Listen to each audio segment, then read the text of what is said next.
Assalamualaikum warahmatullahi wabarakatuh. Halo, bagaimana kabar kalian? Semoga tetap sehat, tetap semangat dengan belajar dari rumah. Kembali kita akan belajar bahasa Indonesia dengan saya Apsari. Pada video kali ini kita masih membahas teks tanggapan.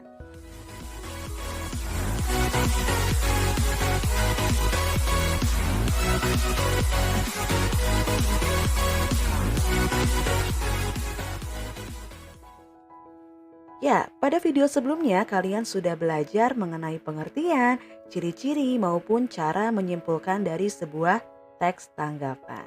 Nah, pada video kali ini kita akan menelaah struktur dan kebahasaan dari sebuah teks tanggapan.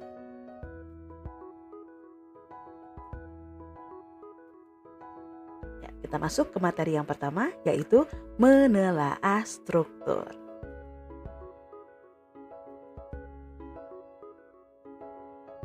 Sebelum kita bahas struktur yang ada dalam teks tanggapan, kita perhatikan dulu cuplikan teks berikut.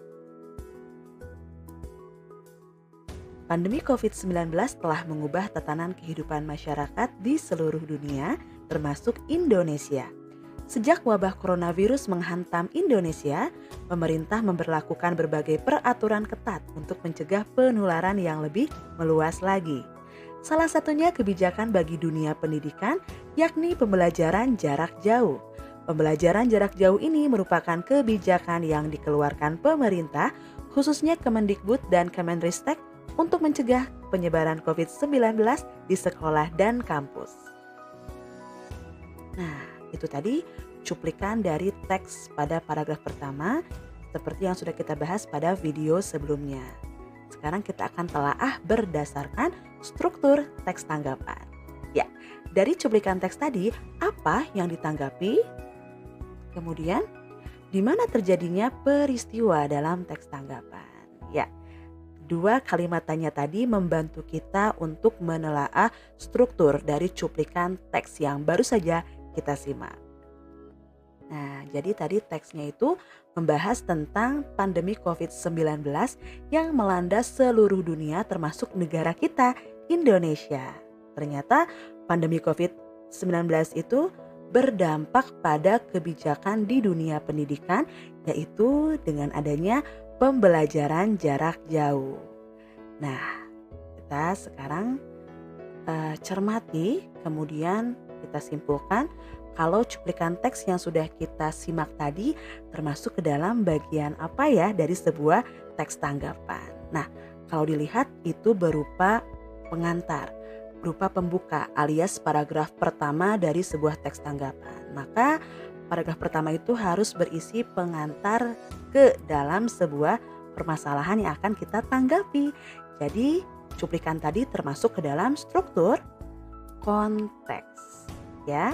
Jadi yang tadi adalah masuk ke dalam struktur konteks. Berikutnya kita masuk ke cuplikan paragraf yang kedua dari teks tanggapan. Pembelajaran jarak jauh dirancang agar siswa bisa belajar secara virtual dengan memanfaatkan teknologi informasi. Biasanya, siswa bertemu dengan guru pada jam pembelajaran yang telah ditetapkan oleh pihak sekolah. Selain itu, siswa juga diberikan tugas secara mandiri yang harus dikumpulkan kepada guru. Tidak hanya proses pembelajaran yang dilakukan secara virtual, proses ujian pun dilakukan secara daring. Sekolah biasanya menggunakan aplikasi pertemuan virtual seperti Zoom dan Google Meet saat proses pembelajaran. Ya, itu tadi paragraf kedua dari teks tanggapan yang akan kita kupas berdasarkan strukturnya. Sekarang kita jawab pertanyaan dulu. Bagaimana pembelajaran jarak jauh itu? Sudah jelas ya, masalah yang akan kita tanggapi dari konteks yang sudah kita simak sebelumnya berupa pembelajaran jarak jauh. Nah, sekarang bagaimana pembelajaran jarak jauh itu berdasarkan cuplikan teks yang baru saja kita simak, ya. Di sana membahas tentang pelaksanaan pembelajaran jarak jauh. Jadi menggunakan virtual, kemudian tadi ya ujian pun dilakukan secara daring, kemudian proses pembelajaran biasanya menggunakan Zoom atau Google Meet. Itu penjelasan dari pelaksanaan pembelajaran jarak jauh. Jadi kata kunci yang kedua dari struktur teks yang berikutnya menggunakan kata tanya bagaimana. Mengapa harus muncul kata tanya bagaimana? Karena pada struktur yang kedua ini permasalahan itu lebih diperjelas lagi, lebih rinci lagi supaya jelas, supaya pembaca pun paham tentang permasalahan yang akan ditanggapi. Nah, jadi cuplikan teks tadi termasuk ke dalam bagian struktur apa? Ya, masuk ke dalam bagian struktur deskripsi. Jadi kalau paragraf pertama masuk ke konteks, paragraf selanjutnya ini masuk ke dalam deskripsi karena mendeskripsikan permasalahan yang akan ditanggapi. Jadi dalam deskripsi ini jelaskan secara rinci permasalahan yang akan kalian tanggapi. Itu tadi bagian deskripsi dari sebuah teks tanggapan. Masuk ke bagian yang ketiga, kita perhatikan lagi cuplikan teks berikut. Meskipun pembelajaran jarak jauh dilaksanakan untuk mencegah penyebaran COVID-19, bukan berarti pembelajaran ini bebas hambatan. Kepala Badan Penelitian Pengembangan dan Perbukuan Kemendikbud, Totok Supriyanto, mengatakan bahwa pandemi ini membuat hambatan belajar. Hal ini terjadi karena semua tidak bisa belajar secara tatap muka di kelas, tetapi harus belajar di rumah dengan menggunakan teknologi informasi. Padahal tidak semua guru dan siswa memiliki kemampuan yang memadai untuk melaksanakan pembelajaran jarak jauh. Nah, itu tadi cuplikan teks yang baru saja kita simak. Langsung saja kita jawab pertanyaannya. Apa saja penilaian terhadap pelaksanaan pembelajaran jarak jauh? Jadi, apakah kalian menemukan adanya tanggapan dari cuplikan teks tanggapan tadi? Ya, ada di kalimat terakhir. Jelas ya, dari awal pun di sini sudah berupa tanggapan. Di sana ada tanggapan dari Kepala Badan Penelitian Pengembangan dan Perbukuan Kemendikbud, Totok Supriyanto, yang mengatakan bahwa pandemi ini membuat hambatan belajar. Dipertegas lagi, apa hambatan belajarnya? Ada di kalimat terakhir. Tidak semua guru dan siswa memiliki kemampuan yang memadai untuk melaksanakan pembelajaran jarak jauh. Nah, kita sudah belajar menyimpulkan teks tanggapan. Jadi kalau ada kalimat yang seperti tadi itu masuknya ke dalam pujian, kritik, atau saran ya. Ada kata tidak berarti masuknya ke kritik ya. Nah, itu tadi ada tanggapan dari cuplikan teks yang masuk ke paragraf ketiga. Sekarang kita masuk ke paragraf yang keempat. Dengan situasi saat ini yang mengalami berbagai perubahan, tentu perlu adanya beberapa upaya yang dilakukan agar dapat menyesuaikan diri dengan keadaan. Pandemi COVID-19 ini belum bisa diprediksi kapan berakhirnya, sehingga kita tidak bisa menunggu situasi kembali normal untuk mulai beraktivitas, termasuk dalam hal pembelajaran. Adanya pembelajaran jarak jauh dengan segala dinamikanya masih merupakan pilihan yang logis agar para siswa tetap belajar dan menghindari penyebaran coronavirus. Ya, sekarang di paragraf yang keempat ini, apakah kalian menemukan tanggapan atau ada kalimat tanggapan tidak ya? Kita lihat. Ya, muncul dari kalimat dengan situasi saat ini yang mengalami berbagai perubahan, perlu adanya beberapa upaya yang dilakukan agar dapat menyesuaikan diri dengan keadaan. Nah, di sini muncul tanggapan berupa saran dari paragraf yang keempat. Satu paragraf terakhir. Kita simak lagi ya. Upaya mempersiapkan guru yang telah dilakukan oleh Kemendikbud dengan meningkatkan kompetensi guru di bidang teknologi informasi patut diacungi jempol.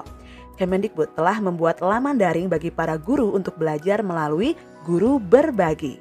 Telah bergabung 560 komunitas dan telah diselenggarakan 172 aksi kolaborasi melalui Guru Berbagi ini. Laman Guru Berbagi ini diarahkan agar para guru bisa saling belajar dan berkolaborasi. Selain itu, upaya peningkatan kompetensi juga dilakukan melalui webinar Guru Belajar. Nah, dari paragraf terakhir ini, apakah kalian masih menemukan adanya kalimat tanggapan Atau adakah penilaian dari pelaksanaan pembelajaran jarak jauh ini? Ya, jelas ya, ada di kalimat pertama dari cuplikan paragraf tadi ya. Upaya mempersiapkan guru yang telah dilakukan oleh Kemendikbud dengan meningkatkan kompetensi guru di bidang teknologi informasi patut diacungi jempol. Nah, ada kalimat pujian, berarti muncul tanggapan dari paragraf terakhir ini juga. Nah, jadi sekarang kita simpulkan bersama-sama kalau ketiga paragraf yang sudah kita bahas tadi dari segi kalimat tanggapannya termasuk ke dalam bagian apa? Ya, itulah yang dimaksud dengan struktur teks bagian penilaian. Jadi bagian penilaian ini memuat tanggapan-tanggapan baik berupa tanggapan positif maupun tanggapan yang negatif terhadap permasalahan yang ada dalam teks tanggapan. Ya, jadi mari kita simpulkan bersama-sama. Ada 3 bagian dalam struktur teks tanggapan itu ya. Awali dengan konteks. Jadi ketika kalian akan membuat sebuah teks tanggapan, awali dengan konteks. Konteks itu harus berisi penyebutan objek yang ditanggapi. Jadi berupa pengantar atau pembuka ke dalam permasalahan yang akan kalian bahas. Setelah paragraf konteks, masuklah kalian ke dalam deskripsi alias memperjelas atau menjelaskan keadaan objek atau proses berlangsungnya secara terperinci. Jadi masalahnya kalian jelaskan lagi secara rinci, secara detail supaya pembaca paham dengan masalah yang akan kalian tanggapi. Baru setelah muncul paragraf konteks, kemudian paragraf deskripsi, barulah kalian memberikan tanggapan alias penilaian. Nah, jadi tanggapan ini dalam struktur penilaian boleh berupa tanggapan positif maupun tanggapan negatif tadi. Tanggapan positif bisa berupa pujian ataupun saran, tanggapan negatifnya bisa mengangkat kritik dari permasalahan yang kalian bahas tadi ya. Jadi ketika kalian membuat sebuah teks tanggapan itu tidak boleh langsung tiba-tiba memberikan tanggapan, tapi awali dulu dengan konteks, lalu jelaskan melalui deskripsi, baru berikan penilaian melalui tanggapan-tanggapan tadi. Ya, itu tadi 3 bagian dari struktur teks tanggapan, konteks, deskripsi, dan penilaian. Masuk ke materi berikutnya, yaitu kita akan bahas menelaah kebahasaan. Jadi ada ciri khusus dari teks tanggapan yang mungkin tidak akan ditemukan pada teks-teks lain ya, karena ini merupakan ciri khas dari sebuah teks tanggapan. Apa ciri khasnya? Ya, ada 3 jenis penilaian dalam teks tanggapan. Yaitu ada pujian. Jadi dalam teks tanggapan ini pasti kalian akan menemukan kalimat-kalimat pujian jika teks tanggapannya memuji ya. Nah, ketika memuji itu sampaikan penilaian positif dengan memuji. Jadi kalian akan kupas berdasarkan sisi positif dari permasalahan yang kalian bahas. Kemudian munculkan kritik. Nah, selain pujian, munculkan juga kesalahan ataupun permasalahan melalui kalimat-kalimat kritik. Baru kalian pun bisa menyampaikan saran. Nah, sampaikan solusi atau jalan keluar dari permasalahan yang ada. Supaya lebih jelas lagi, kalian lebih paham lagi perbedaan antara pujian, kritik, dan saran. Mari kita kupas melalui contoh-contoh kalimat berikut. Nah, kita mulai dari pujian dulu ya. Dalam pujian itu, langkah yang pertama ketika kalian akan memberikan pujian, harus kalian temukan dulu sisi positifnya. Jadi meskipun itu sebuah permasalahan, pasti ada sisi positifnya atau ada hikmah yang bisa kita petik dari berbagai permasalahan yang ada. Begitu kan kata pepatah ya? Itu pun berlaku ketika kalian akan memberikan pujian. Jadi awali dengan menemukan hal-hal positif dari sebuah permasalahan. Setelah kalian menemukan hal-hal positifnya, baru berikan pujian dengan kata-kata positif. Kalian bisa menggunakan salah satu dari kata-kata berikut. Hebat, bagus, acungan jempol, sangat layak, sangat tepat, dan sebagainya. Ya, baik, kita akan cermati contohnya supaya kalian lebih paham lagi tentang memberikan pujian. Nah, pembelajaran jarak jauh ini memang pilihan yang paling tepat demi menekan angka penyebaran coronavirus di kalangan siswa. Nah, itu berupa kalimat pujian karena menggunakan kata pilihan yang paling tepat. Boleh juga pilihan yang paling bagus. Itu berupa kalimat pujian atau boleh untuk kalimat pujian yang ini. Upaya mempersiapkan guru yang telah dilakukan oleh Kemendikbud dengan meningkatkan kompetensi guru di bidang teknologi informasi patut diacungi jempol. Nah, kata-kata itu pun merupakan kalimat pujian. Jadi ketika kalian memuji, telaah dulu, cermati dulu mana hal positifnya, baru kalian ungkapkan pujiannya.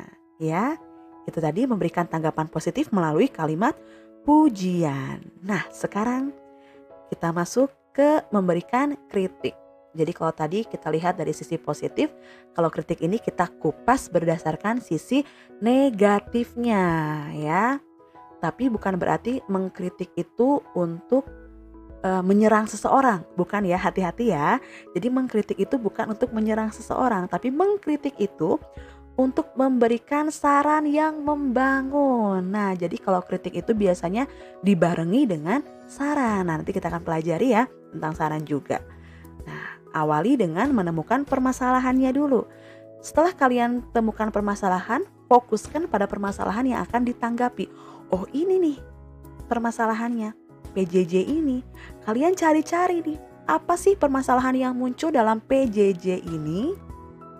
Baru setelah itu tunjukkan permasalahan dengan menggunakan kata-kata negatif. Biasanya tidak, misalnya tidak baik, tidak bagus, atau kurang tepat, kurang pas, belum maksimal, dan sebagainya. Jadi munculkan kata tidak, kurang, atau belum ketika kalian akan membuat sebuah kalimat kritik. Tapi ingat ya, kritik itu bukan untuk menyerang, tetapi untuk membangun.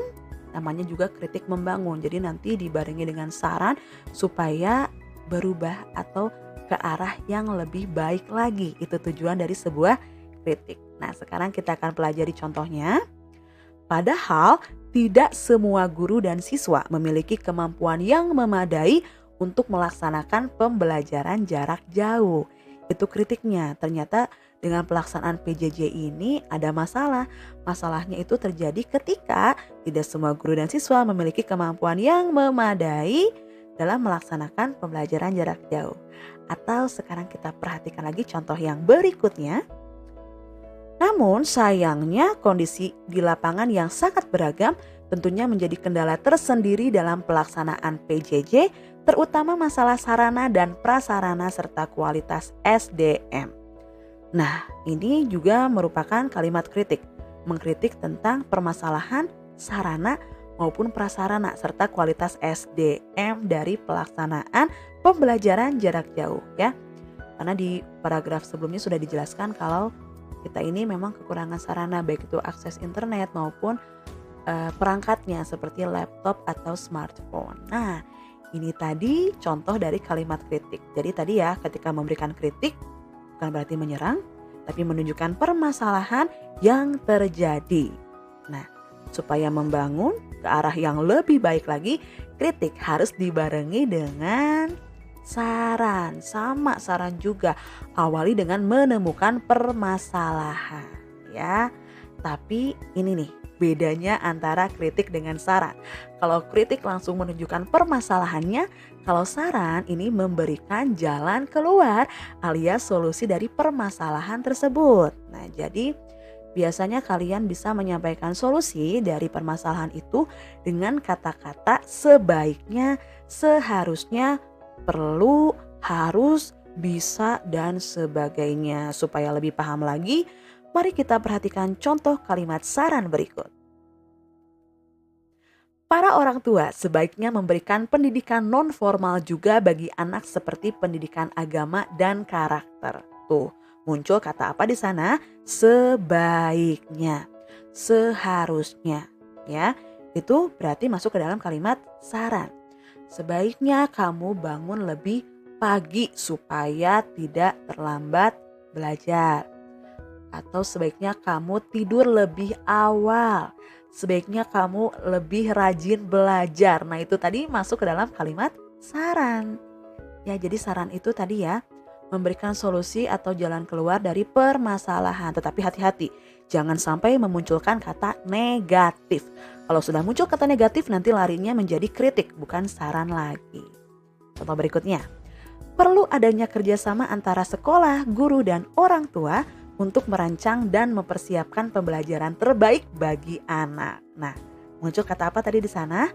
Perlu. Nah, penggunaan kata perlu juga membantu untuk kalian membuat sebuah kalimat saran ya.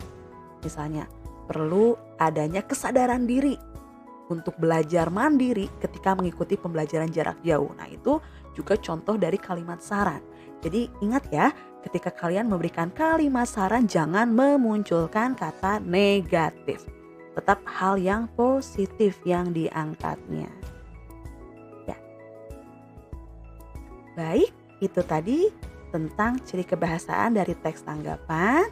Nah, sekarang kita masuk ke uji kompetensi. Ya, silakan uji kemampuanmu dalam materi hari ini dengan menyelesaikan tugas tentunya ya, dengan membaca teks yang sudah saya sediakan dan menjawab pertanyaannya.